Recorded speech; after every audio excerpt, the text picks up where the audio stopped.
everyone, Julian here. Today I'm going to be showing you how to make the ultimate Sewerslvt style lo-fi ambient breakcore jungle drums, whatever you want to call it. There's a million different names for this stuff. But yeah, I'm going to be showing you guys how to make just the drums in this video and really talking about it. Nobody's focused on this on YouTube, and it's actually some very interesting stuff happening that we can all learn from. So definitely check this out. Even if you're not a fan of Sewerslvt, honestly, you can learn a lot from this video. To go along with this video, I just dropped a new pack on my website called Ultimate Sewerslvt Style Lo-Fi Breakcore Breaks. The link is right at the top of the description. It's this awesome pack where you get these 10 break kits. I'll play a few of them for you.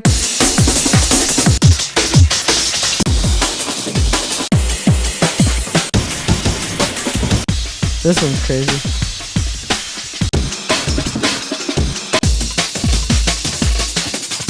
So all super awesome stuff, this like hardcore breakcore style that's being used a lot, and you get the full Ableton file plus all the individual layers. It's literally everything you need, plus these free bonus effects and pads.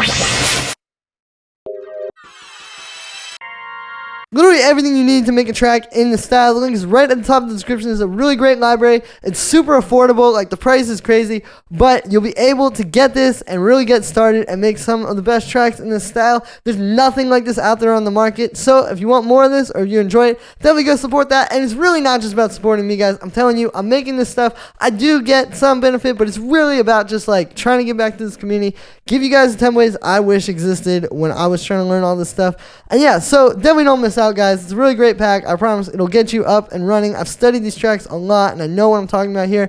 So yeah, go ahead and grab that. Thanks for the support, everybody. Enjoy, and let's dive in. All right, so we were at 170 BPM and we have this full break here, and I'm gonna go ahead and turn off the processing, and we're gonna start. So the first layer I usually would start with would just be like a nice steady amen break, like just something like this.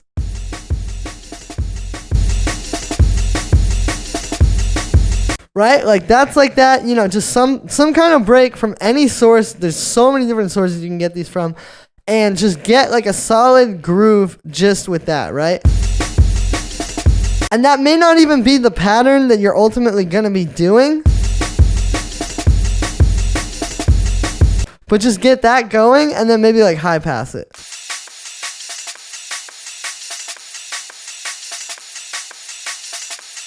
Right? And then once you have that, you can find a kick and a snare that'll fit under it.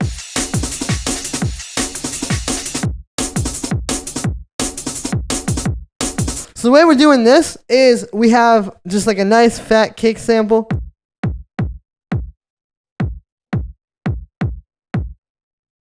Right? Just super punchy, and then a snare, which is actually made taking a break beat. And then since the breakbeat has that at the end of it, just letting the note hold out. So you'll get those in there. And you can see that layers really well with that break.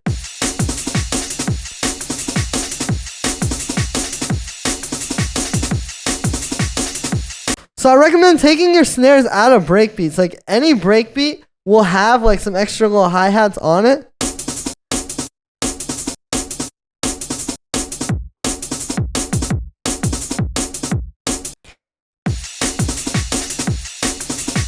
So once you have that, you can actually go, I usually go back to the amen, and this is where I start getting like a bit distorted and crazy. So then we use the saturator.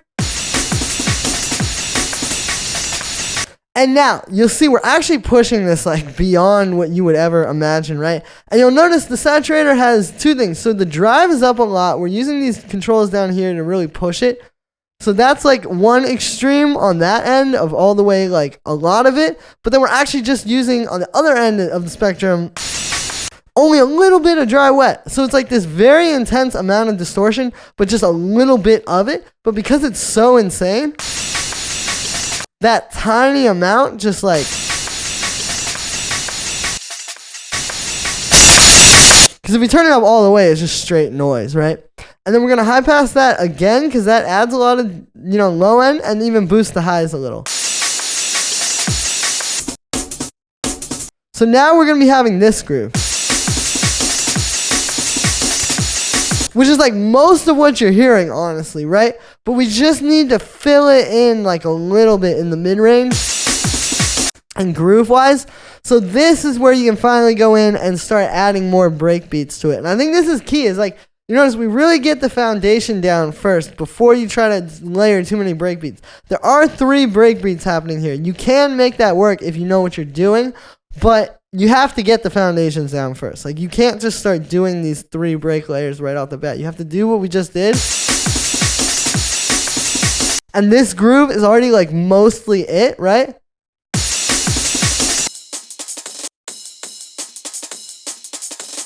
And now you can start chopping up breaks and putting it underneath that.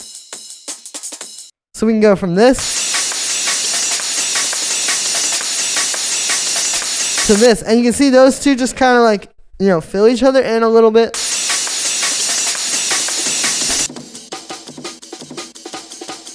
Plus this one as well.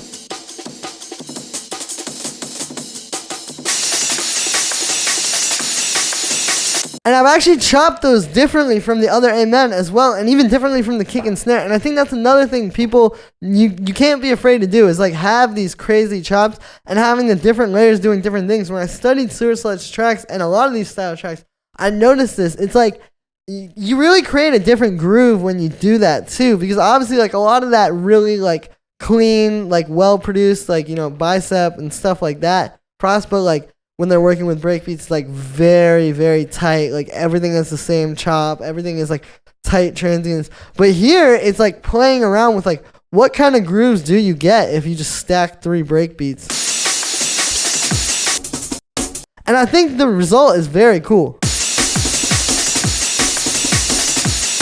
And then you see, like, once you have these 3 layers and they're all doing different chops, then the kick and snare kind of becomes like the guiding light. Like, wherever that's going, that's kind of like the rest of these are following suit.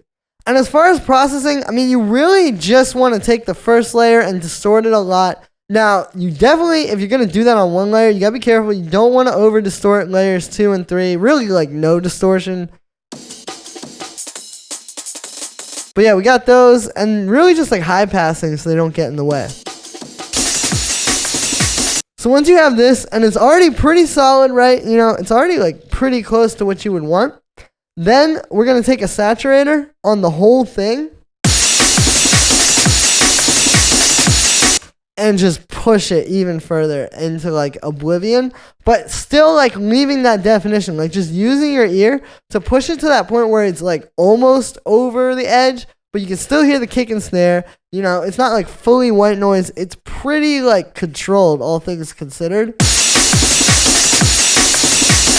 But it's like this illusion that it's just falling apart, right? And the key to this is like not too much saturation. Like it's only 10% or 10 dB. It's not the same as like that one on the first break where it's like really insane. You know, it's just 10 dB of distortion, but then the dry wet's at 34%. So if we turn that off. And that's really why this makes it so fat, is because it's not just taking it over. It's like we have that main layer already under it, and then we have this just at like 34%. So don't be afraid to do that. And this is one of those things too, like, you know, I noticed like when I would get it like this and think, oh wow, that's, you know, already pretty crazy and insane. And then you put it up against like a Sewerslvt track and really listen to what's happening in there, and you realize, no, like they're actually like doing this, like getting it to that level and then just taking it like into oblivion. But like just still definition, still again, just using your ear so it's not too crazy or too like you can't fully hear it. And like it's probably more distorted than you're gonna think it needs to be at the start, for sure. Last thing I'll say is like fills and kind of like variations. The cool thing about this method is when you have the kick and snare, all you gotta do is dip those out for like 1 bar and you have a fill. And then let's say you wanna make it like a different thing the next time. Okay, so then the next time they'll cut out sooner. And then it'll be like just these 2 breaks.